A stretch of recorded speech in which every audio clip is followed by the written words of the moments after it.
I'll carry on because the time is ticking. To my ushers and my best men, stag was awesome. Textbook stagging. I hope you get some future use out of the clothes. There's a few turned up faces when the red trousers came out, so I'm not sure how much they'll get used, but who knows what you're going to get out of these pair. God only knows, but very different in their approach, Ben and Nick. Different in their approach to life, friendship and everything, but two very good guys who between them have pretty much been involved in everything in my life for the last 15 years. Myself and Ben were difficult to separate for around about 8 years when we were at school, until I went to uni, and I've been competing with and against Nick in sport since we were about 11 years old, and I'm sure that will carry on until we can't move. Good friends are hard to find, and great friends are almost impossible to find. As a group, you know who I'm talking about, we're very lucky.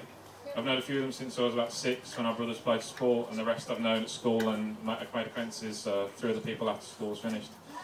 I don't think there's a group we couldn't accomplish or overcome in any way, shape or form. So, and it's not just the friends themselves, but also the families, and always there to support us through our friends whenever we've needed them. If it's not Mr. Chance helping me build our bathroom, it's Mr. White running midnight trips in his 4x4 through the snow earlier this year to make sure the lads could come to Sutton for my birthday. So a massive thanks to all the families as well. You are my wolf pack.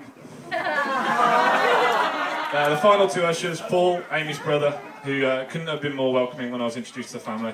Treats me like a brother, and I'm very thankful for his help in setting up the speaker system and everything he's done for us this weekend. He also buys great Christmas presents. Big hand for Paul, please.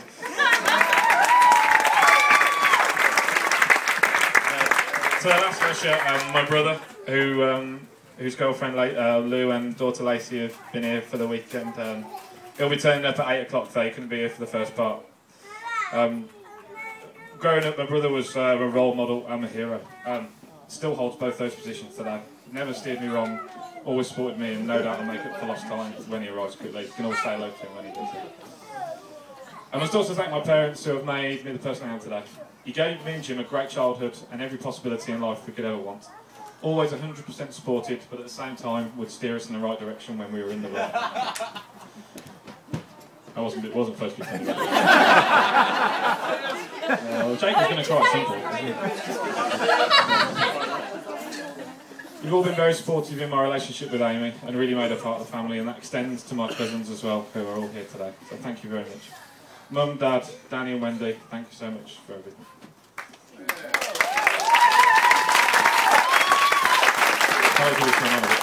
Finally, my last thank you goes to Chris and Maggie, and my biggest thank you of all. Is Chris still here? I'll let him read it later. Finally, my last thank you goes to Chris and Maggie for foolishly suggesting that we had some kind of marquee on their garden to hold the reception. I'm not sure at the time. They thought they would end up with 100 guests, a TP, a pizza oven, and everything else that's been put on their property today. Chris has been our equivalent of a wedding coordinator at a hotel or a standard wedding venue, and he's been absolutely brilliant in organising everything that needed to arrive and what time needed to arrive today. And if he ever needs another career, wedding planning is definitely his call. Right, from organising the delivery of everything inside the TP to the posh potties outside of it, we really can't thank you enough for everything you've done for us today. We don't have a gift for you, for Chris and Maggie today. But to say thank you for allowing us and helping us have such an amazing day, we're going to try and send you to Paris next year in July. In particular on the July 21st, as for cycling fans. Cav will be rolling down the Champs-Elysees for his 5th stage win. Yes. We hope you have a great time, and thank you for absolutely everything. I'll let Creed. From day one, you've both been so welcoming at times, have gone so far out of your way to make me feel comfortable and part of the family. You're like a second set of parents, and I know I could trouble you with anything if I really needed to. This was never more on show than at the first family meal I was invited to. The food was chosen especially to make me feel comfortable. As I knew at the time, I had a diet of chips and fish fingers or something, and it wasn't very fast. The best, thanks Nick. This level of comfort was soon gone, as once the meal was finished, Chris began singing at the top of his voice at the kitchen table. But I soon came to realise this was just the Kent way, a very relaxed, friendly and most importantly happy environment. There are a lot of elements of your personalities and lifestyles that have rubbed off on me over the years, and it's most definitely made me a better person. I promise to look after Amy to the best of my ability and make her happy for every day for the rest of her life. Now finally, just a couple of words about the beautiful bride. For those of you that don't know, I met Amy at school. I entered the sixth form for the first time, spotted Amy, and noticed she had the same Puma school bag as me. So instantly thought she just might be as cool as me. We became good friends over the next year, but not really that close until she had left Fairfax and I only had a few months left. We started to see more and more of each other until that magical night outside of Type 3 of all places, where thanks to the persuasion of Sally Bagley, give away,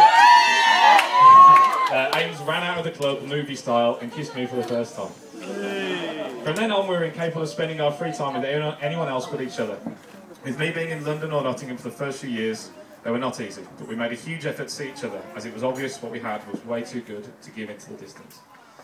When I look back over the years, there are numerous funny altercations that could have dented our pathway to where we are today. But in truth, they just made us stronger and closer as a couple. When I asked Dame to marry me, I was tempted to plan an outrageous way of proposing, and the only reason I didn't was because once I had the ring, I just couldn't wait to ask her. My lack of patience kicked in, and I presented the ring to her the day after I purchased it. This also meant that I wasn't able to ask Chris for his daughter's hand in marriage, as they just weren't in. I couldn't wait, so I did it on the morning, and we had a nice meal with all our friends in the evening. It was great. I was just hoping he would say yes, really. Over the past 8 years, I've got to know, love, and completely adore everything about Amy Louise Scarisbrooke. She's kind, caring, beautiful, thoughtful, intelligent, a great cook, and an annoyingly good Mario Kart player. Since being with Amy, I'm sure her great qualities have slowly but surely rubbed off on me and made me a better person. She's everything I ever dreamed of falling in love with, and I can stand here today and say I truly feel like the luckiest man in the world. Hooray!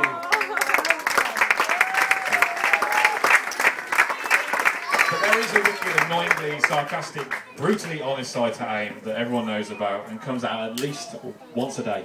That really helps round Aim into the perfect individual. We were bored one evening before I had to go back to university, and she decided she was going to write me a letter that I could read when I got back. It was before my exams that I was stressing over. And this is a perfect reflection of how Aim's wit and down-to-earth nature can calm me down in the most stressful times. It's only short, but I'm going to read just a quick excerpt from the letter, which has been in my wallet since 2008.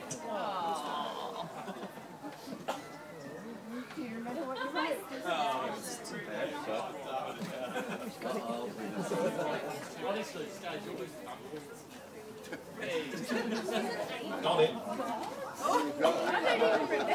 I'm only going to read the first bit because it sums it up, to be honest. To Tommy, Hero. Wow, this is a big bit of paper. Well, firstly, I guess I should say good luck for the forthcoming exams. I'm sure you will be absolutely fine with your multiple choice, open book, Mickey Mouse test.